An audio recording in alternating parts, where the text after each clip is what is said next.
I want to start with the question. With AI being used every day, what do you think about this statement when it comes to the use in healthcare?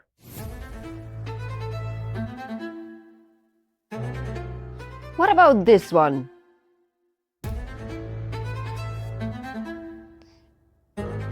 Today, I want to focus on the first scenario. So how do we get to the point where more patients benefit by using AI than suffer from harm?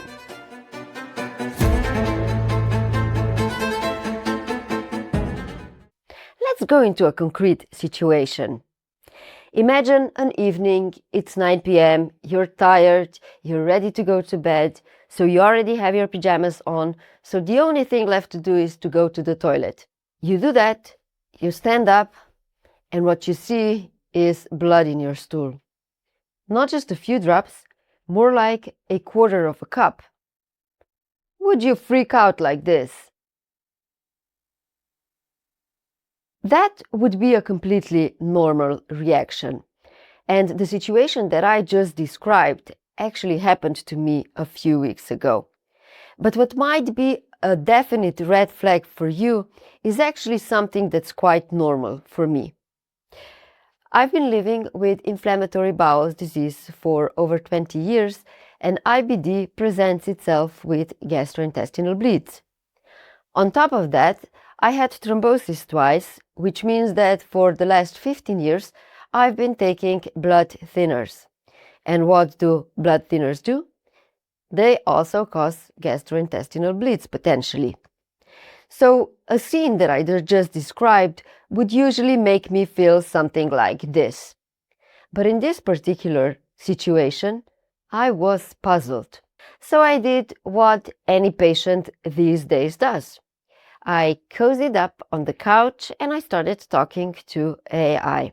But before I tell you what I actually decided to do, let's talk about what would make a patient go or not go to the doctor's office by talking to AI.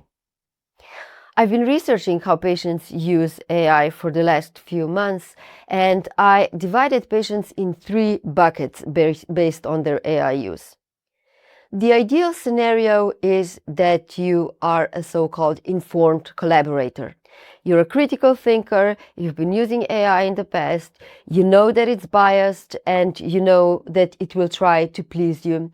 So you're careful with what you ask, you use it to structure your information, which you then present to your clinician, and the end result is that you get to better outcomes faster and everybody wins. The healthcare system, you, and the costs go down. The second option is that you use AI and you're kind of seeking for reassurance. In this case, AI might prompt you to not seek medical care when you should. And this can lead to delayed treatment, complications, increased cost, and more expensive care. The third bucket is the so-called cyberchondriac. So you're someone that has had a headache for 2 days and you immediately start thinking if this is a brain tumor. If you talk to AI, it very well might convince you that that's exactly your problem. If the majority of users were like that, that would basically create a whole new wave of worried 3.0, people who seek medical care and utilize healthcare services even when they don't really need them. The waiting times increase, the costs increase, and nobody benefits, really. But if I go back to that evening that I described before, I was actually between all 3. It kind of felt that seeing a doctor would be the most reasonable thing to do. I was looking for a reason to rather go to bed than to ER. And at the same time, there was this little voice in my head saying, Tjaša, you don't want your son to grow up without his mother. So I packed my bags, I took my computer, my phone, my earphones, and I went to ER. I think AI can have tremendous potential, but we need to be very careful how we use it. So here are 6 tips about the best case for using AI. The first one is to use the so-called T-Lick formula. So if you go to Masterclass, they recently published this new Masterclass. It's not long, and there doctors explain what you should tell AI when you're trying to assess your health problem. Define the time, define the location of the problem, the intensity, how it changed over time, and also provide your particular context for the condition. So that's a very, very good start. I've been running Faces of Digital Health for over 10 years. It's a podcast that explores how healthcare systems around the world adopt technology.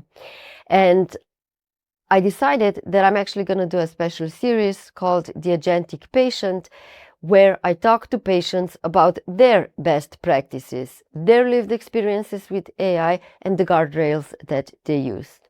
So the next few tips are derived from that.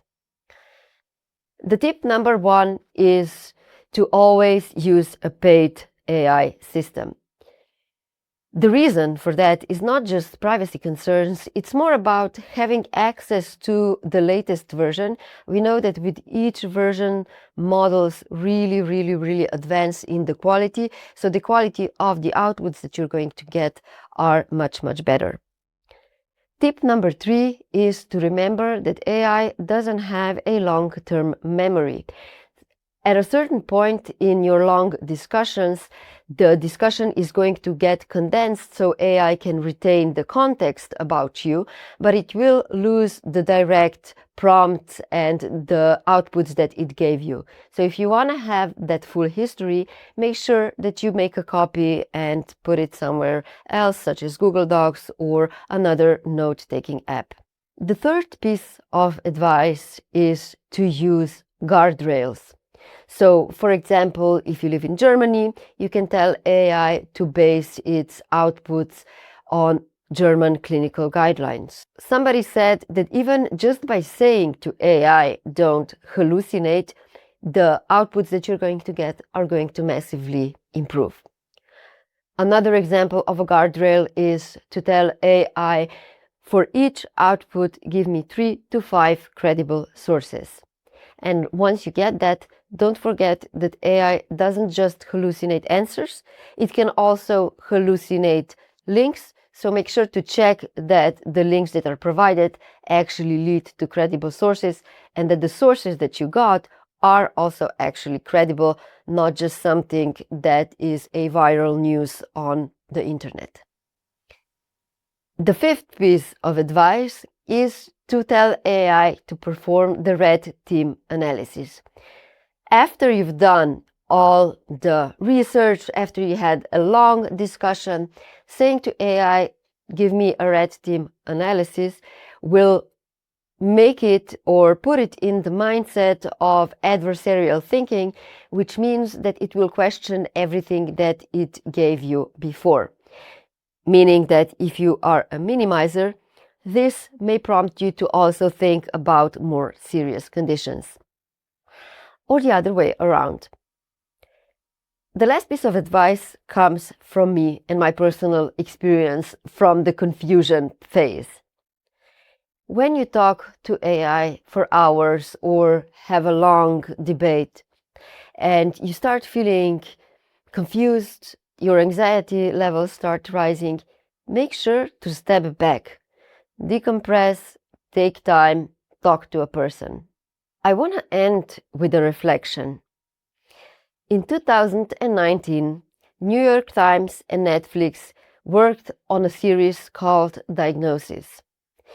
New York Times prompted its readers to share unsolved medical issues that they might have. Once they received some letters, some of those stories were published, and readers from across the world could contribute with their comments, with their ideas for what the cause of the problem could be or what could be the diagnosis. And after years of searching for answers, some of these patients also got their results and a peace of mind. Today, we can all do that with the help of AI. Because AI in today's world gives us an access to this broad global pool of knowledge. But I do believe that we need to be careful and that we can increase the collective digital health AI literacy by sharing best practices. This is why I started the Agentic Patient series, where you can hear from patients, from researchers about where are the dangers, what are the concrete prompts, tools, and best practices in AI use. So if you have a story that you would like to share and you believe others would benefit from, please reach out. Let's improve the healthcare of everyone together.